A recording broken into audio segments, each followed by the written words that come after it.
Stocks fall as EpiPen pricing questions pull down healthcare companies. Stocks closed lower Wednesday, led by sharp declines in healthcare companies as outrage escalates over the steep price hikes for Mylan's EpiPens. Trading remained quiet overall, with many investors on vacation. It was another below-average day of trading volume on the New York Stock Exchange. The Dow Jones Industrial Average fell 65.82 points, or 0.4%, to 18,481.48. The Standard & Poor's 500 index sank 11.46 points, or 0.5%, to 2,175.44, and the Nasdaq Composite slid 42.38 points, or 0.8%, to 5,217.69. Major indexes were down slightly for most of the day, and the losses deepened as a late-day sell-off in drug makers dragged the broader market lower. Mylan dropped 5.5% to $43.15 after falling nearly 5% the day before. Outrage over Mylan's price increases for its EpiPen product continues to grow. Presidential candidate Hillary Clinton issued a statement Wednesday calling Mylan's price increases outrageous and called for the company to reduce its prices for EpiPens immediately. She is the latest in a bipartisan group of politicians who have raised concerns about Mylan's pricing. EpiPens are medical devices designed to deliver adrenaline to a patient suffering from a potentially fatal allergic reaction. Allergy sufferers often have to carry more than one because they always need to be close by in case of an emergency. Mylan, which bought the rights to the product in 2007, has raised the price from roughly $100 for 2 pens to roughly $600. Other biotechnology and drug maker stocks also fell as investors anticipated that pressure over drug pricing practices could spread to other drug makers. Vertex Pharmaceuticals fell 4.2% to $96.71 and Allergan fell 3.9% to $243.77. Metals and mining stocks also took hefty losses following disappointing results from the European mining giant Glencore. The company reported a loss and continues to sell off billions in assets to pay down its massive debt load.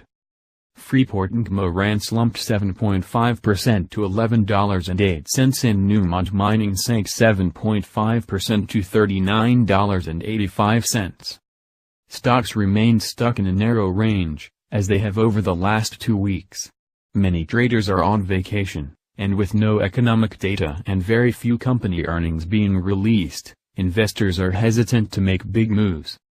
Barring some unforeseen event, this will continue to be the pattern until after Labor Day, said J.J. Kinahan, chief strategist at TD Ameritrade.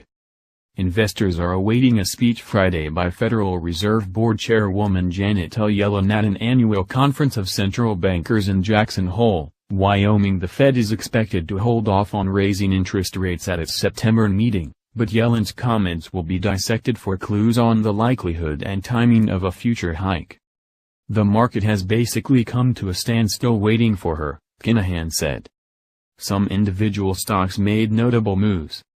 Express dived 25.5% to $11.94 after the maker of clothing for young adults slashed its full-year forecast. Intuit sank 3.5% to $109.85 after the Mountain View California, maker of TurboTax and QuickBooks software, released forecasts that fell below analysts' expectations. Benchmark crude oil fell $1.33 to $46.77 a barrel. Brent crude, which is used to price oil internationally, fell 91 cents to $49.05 a barrel. The drop in crude prices did not have a negative effect on energy stocks, which fell less than the rest of the market.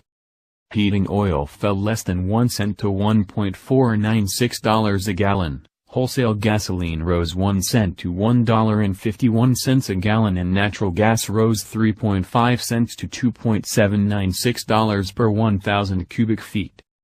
The yield on the benchmark U.S. 10-year Treasury note rose to 1.56% from 1.55% the day before. The dollar rose to 100.49 yen from 100.22 yen, and the euro fell to $1.1261 from $1.1305. Precious and industrial metals futures closed lower.